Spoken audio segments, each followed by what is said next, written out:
ये लड़का एक गैंगस्टर है। एक दिन वो भेष बदलकर एक सामान्य स्कूल में एडमिशन होता है, लेकिन ये बात किसी को नहीं पता कि वह एक गैंगस्टर है। इसलिए स्कूल के बाकी लड़के उसे बहुत चिढ़ाते हैं। लेकिन इतनी प्रताड़ना सहने के बाद भी वो कब तक अपनी पहचान गुप्त रख सकता है? और गैंगस्टर होने के बावजूद भी वो स्कूल में एडमिशन क्यों हुआ? हाँ, मैं 2001 में रिलीज हुई film my boss my hero के बारे में बताने जा रहा हूँ। तो कहानी की शुरुआत में हम एक बार में डूचिक नाम के एक गैंगस्टर को देखते हैं। उनके नेतृत्व में उन्होंने शत्रु समूह पर आक्रमण कर दिया। फिर जब वह अपने घर पहुंचता है तो देखता है कि उसके गैंगस्टर के सदस्य उसकी सफलता के बारे में बात कर रहे हैं।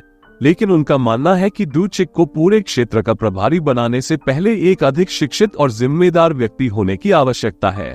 तब गैंग लीडर के नेता ने उसे बताया कि उसके सभी छोटे भाई शिक्षित हैं और सभी ने ग्रेजुएट कंप्लीट पूरी कर ली है, लेकिन डूचिक ने कभी स्कूल जाने के बारे में नहीं सोचा था। तब गैंग में से एक आदमी ने डूचिक से कहा, जब तक तुम ग्रेजुएट कंप्लीट नहीं हो जाते, मैं मिंटन क्षेत्र का प्रभारी रहूंगा। जब आप ग्रेजुएट कंप्लीट पूरी करके लौटेंगे तो वो जिम्मेदारी आपको दे दी जाएगी। फिर हम डूचिक के दो आदमियों को देखते हैं। एक का नाम सांगडो और दूसरे का नाम कारी है। सांगडो एक कॉलेज ग्रेजुएट है और कारी थोड़ा बेवकूफ सो का है।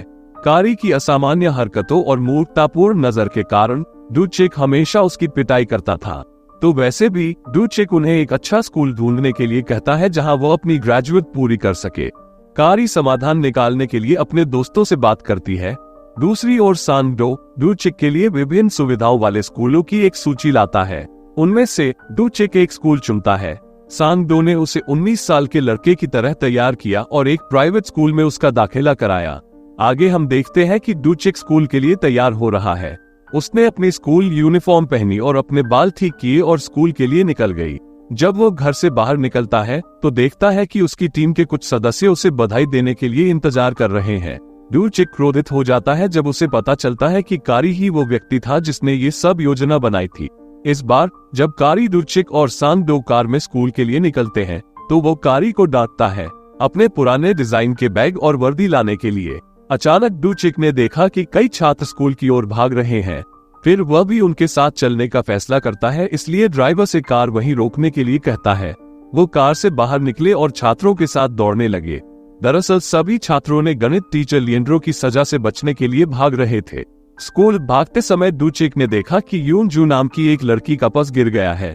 ये देखकर डूचिक ने पर्स उठाया और फिर से भागने लगा, लेकिन फिर भी उसे स्कूल पहुंचने में देर हो गई। परिणामस्वरूप उन्हें अन्य छात्रों के साथ स्कूल के बाहर घुटनों के बल बैठने की सजा दी गई। तभी उनके स्कूल की बेहद खूबसूरत इंग्लिश टीचर मिसली उनके सामने से गुजरती है। छात्र उन्हें देखकर मुस्कुराते हुए गाने लगे।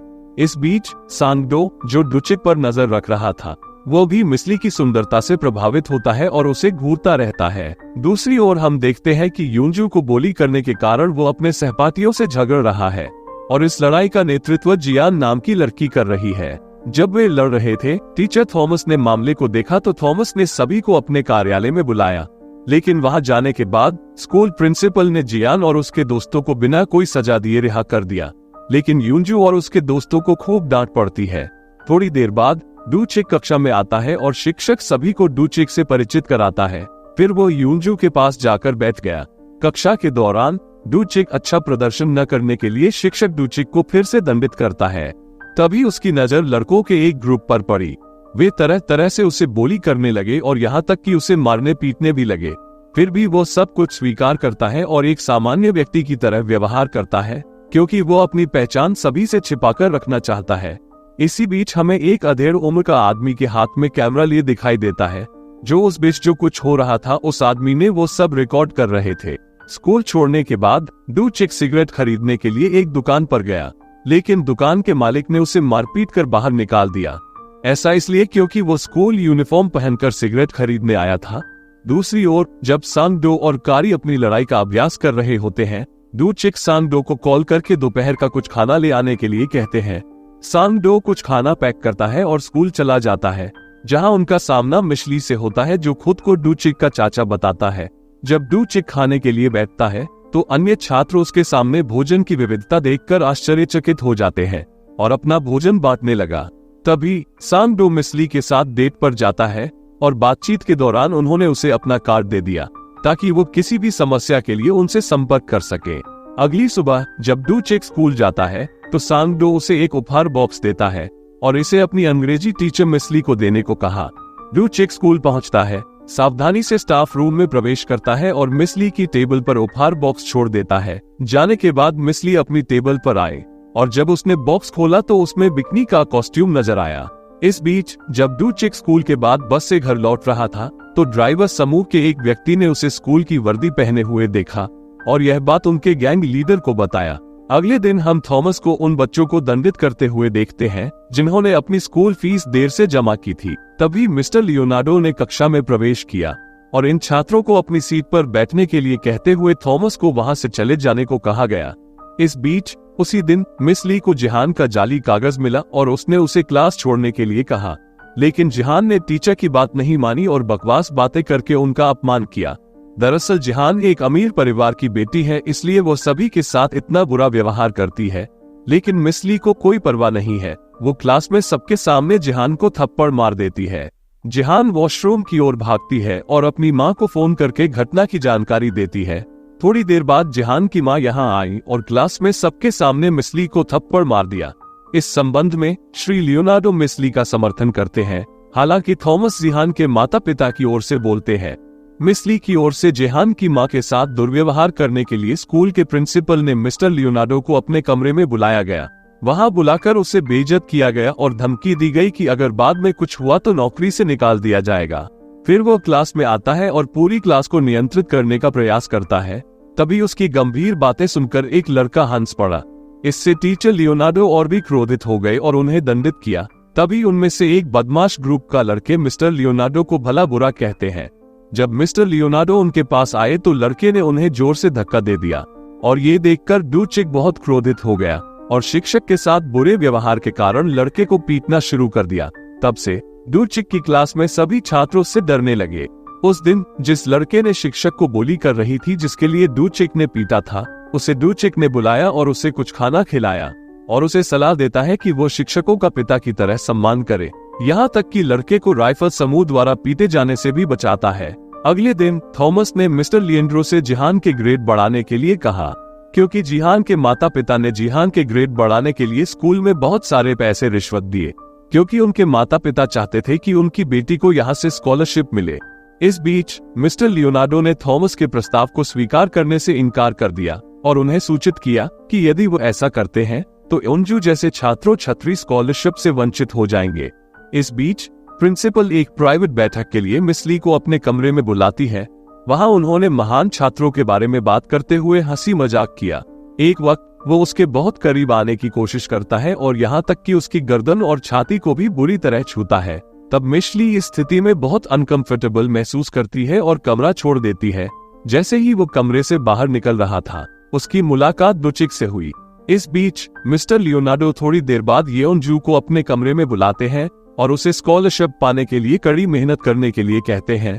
वो अनिच्छा से जिहान का ग्रेड बदलने के लिए मजबूर है। स्कूल की छुट्टी के बाद येओनजू और डू चेक एक साथ घर जाते हैं। फिर वे पानी खरीदने के लिए एक रेस्टोरेंट में जाते हैं, लेकिन वहां वे मिस ली और सांग डो को एक साथ समय बिताते हुए पाते हैं। येओनजू और डू चेक भी उनमें शामिल हो गए। वे सभी एक साथ शराब पीते और नाचते हुए रात बिताते हैं। फिर हम देखते हैं डू चेक, सांग डो और कारी को एक साथ अच्छा समय बिताते हुए। तभी खूबसूरत लड़कियों का एक ग्रुप रात का मनोरंजन करने के लिए कमरे में प्रवेश करता है। डू चेक वहां एक लड़की को देखकर आश्चर्यचकित हो जाता है, क्योंकि वो कोई और नहीं बल्कि येओनजू है। येओनजू यहाँ डू चेक को देखता है और उसे पता चलता है कि डू चेक वास्तव में एक अमीर आदमी है। इसलिए येओनजू ने डू चेक से स्कूल की फीस के लिए कुछ पैसे उधार देने के लिए कहा। डू चेक उससे पूछता है कि उसने ये बुरा पेशा क्यों चुना। येओनजू उसे बताती है कि वो पढ़ना चाहती है और अपनी पढ़ाई का खर्च उठाने के लिए किसी भी तरह का काम करने को तैयार है। ये सुनकर डू चेक बहुत इमोशनल हो जाता है और उसे सांत्वना देने की कोशिश करता है, लेकिन येओनजू ने उसकी बात को नजरअंदाज कर दिया और उससे कहा कि कोई भी उसकी स्थिति को नहीं समझेगा। ये कहकर वो रोता हुआ वहां से चला गया। डू चेक ने सांग डो को ये जांच करने के लिए कहा कि स्कूल छात्रों से अधिक पैसे क्यों ले रहा है। इस बीच येओनजू की असली पहचान जानने के बाद डू चेक और येओनजू अलग हो जाते हैं।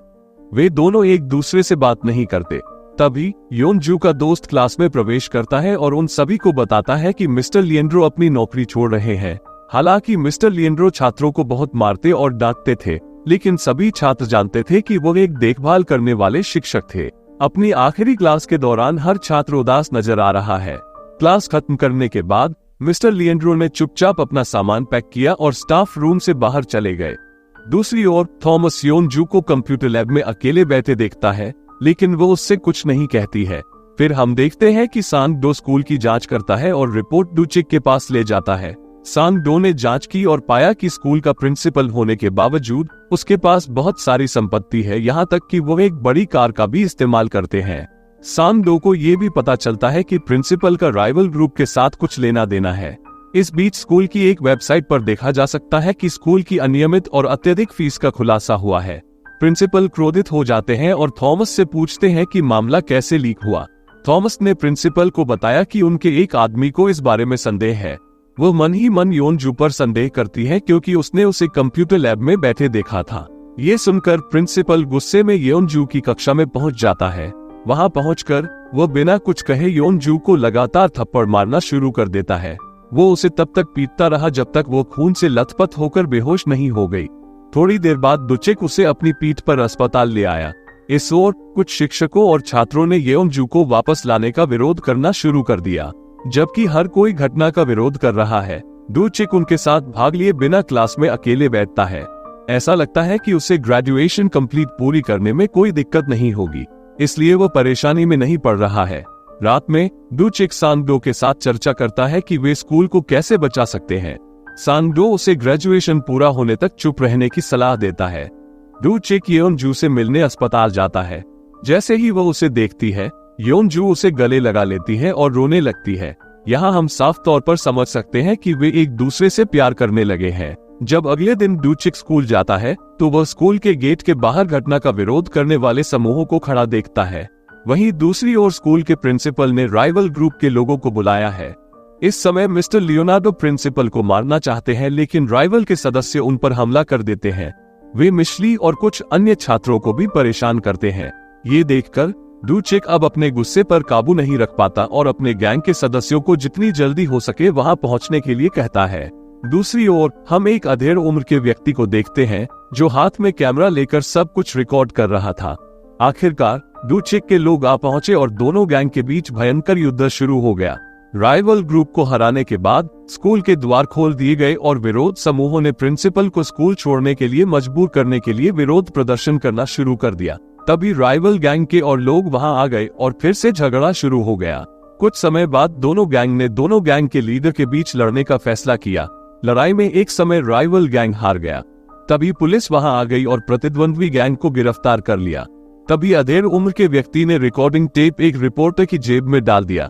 फिर हम देखते हैं कि डूचिक ने अपना ग्रेजुएशन कंप्लीट किया और गैंग के लीडर को अपना प्रमाण पत्र प्रस्तुत किया। और आज की फिल्म का अंत कुछ ऐसी ही बात के साथ होता है।